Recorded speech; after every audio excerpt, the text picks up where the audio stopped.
Hello and welcome to the web series Straight Outta Gallifrey, brought to you by woodlandsonline.com. This is affiliated with Kingdom of Geekdom, and I'm here courtesy of the Right On Network. So, like we mentioned before, if you saw the previous web series episode, Straight Outta Gallifrey is a display of those who love Gallifreyans, those who love Time Lords. But, you know, this is a journey leading to the Jodie Whittaker run with Chris Chibnall as the showrunner. Some of you may know his work from Broadchurch, where Jodie Whittaker also performed in. But this is what's interesting. Today we're going to talk about the Time Meddler, and this was written by Dennis Spooner. Many people consider this one the first pseudo-historical, because with the Aztecs, the Reign of Terror, the Doctor and his companions really didn't intervene. Although I think in, the Aztecs, where Barbara Wright, all right, Susan's history teacher, she poses as a goddess. So I would think that would be intervening with time. Someone could have written that down and that could be part of history. So I don't know if I would consider the Time Meddler a pseudo-historical, but let's just go with it. So this is, it's taking place during Battle of Hastings, 1066, Anglos meet Saxons. One of those things I just spewed out could be a test answer or a Jeopardy question, who knows. But the thing is, these are some interesting things about this serial, The Time Meddler. And back then, this is also a first Doctor story with William Hartnell playing the Doctor. So we're done with Ian and Barbara, right? They went back to London. And now we have Stephen. This will be his first adventure, like full-on adventure. And he doesn't believe that he's in the past, even though he's seeing historical stuff. But what's interesting about this, we have Vicky. And some consider her the first actual companion, because with Susan, the Doctor's granddaughter, who is from Gallifrey, but we don't really have any evidence that she's a Time Lord. But that might pop up, and we'll go back and cover those episodes if that happens. But what's interesting is Vicky is someone that was asked to join the TARDIS team, and she chose to be there. She asked for this lifestyle, much like Tim Drake, the third Robin. Dick Grayson, his parents were killed in front of him. Batman recruited him. Same thing with Jason Todd, troubled youth, where was he going to go? But Tim Drake, he discovered that Bruce Wayne and Batman are one and the same, and he chose the lifestyle. Same thing with Vicky, whereas the teachers, Ian and Barbara, they were kidnapped, and the granddaughter is like, well, this is my favorite grandfather, so I guess I'll go with him. And then once she started becoming a young lady, she may have decided, I think I may want to go my own path. And those ideas kind of started in, if you go back and watch it, the Censorites. But let's talk about this Time Meddler. So we have Vicky, first companion. This is someone where, with Susan, the Doctor had to be, a little grandfatherly, maybe stepping on her toes. And that's what kind of caused that separation. It happens all the time when kids reach adolescence. But with Vicky, yes, sometimes the Doctor would be avuncular with her. But you can see that friendship. He enjoyed each other's company. He didn't have to be as protective. She humored him. So that was interesting. I really enjoyed the Vicky character. And then we have the monk, we end up finding out, this is 1066. That year always comes up, Battle of Hastings. But in the year 1066, he has a watch. He has a frying pan. He's in a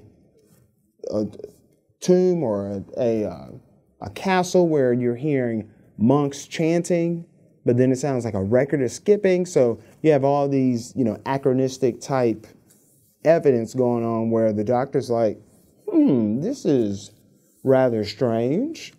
And we end up finding out that through one of the cliffhangers, because back then these stories, they were told in serial form. So sometimes an episode or a story would take 6 episodes to tell, 4 episodes. So they would have cliffhangers. I don't know if any of you are really into that. I don't care either way, but when the cliffhangers are great, oh man, just like this one. This is one of my favorite ones where Vicky and Stephen, they go inside a little entryway And they end up finding out it's bigger on the inside. And you're hearing that kind of vroom. And Vicky realizes, hey, we're inside of a TARDIS. And that's when we end up finding out, wait a minute, it's not just the Doctor. And I like that kind of stuff. So, you know, when we were watching I Dream of Jeannie, we didn't know, like, are there other genies around, or do they have accounts or anything like that? And with this gives us explanation. Not only is the Doctor not the only one, but he's not the only one with a TARDIS. So I think that's a great discovery. Also, at the beginning of Doctor Who, it would be the companions like Ian and Barbara. They would kind of be the moral compass. They would take the leadership role. The Doctor, you know, he would be conniving, manipulative, sometimes just going on his own research expeditions. But once Ian and Barbara left, it kind of made the Doctor have to take front and center role and be heroic. And we see that in here where when he meets someone of his own kind, the monk, who's meddling with time, trying to manipulate the situation and have another outcome go forward rather than the history that we know. The Doctor is not happy with this, judges him, says that he's meddling, hence the title of this serial, The Meddling Monk, which came out like 64, 65. And he pretty much, you know, traps the Doctor, or I'm sorry, traps the meddling monk inside of his own TARDIS and takes his ability away to get out of there and leaves him there in 1066 where he could have wreaked more havoc. So, and this is something else that's interesting about this particular serial. Vicky has this discussion with Stephen about, you know, Stephen's like, well, wait a minute, we're from the far future. We know that the monk's not going to win because we remember the history.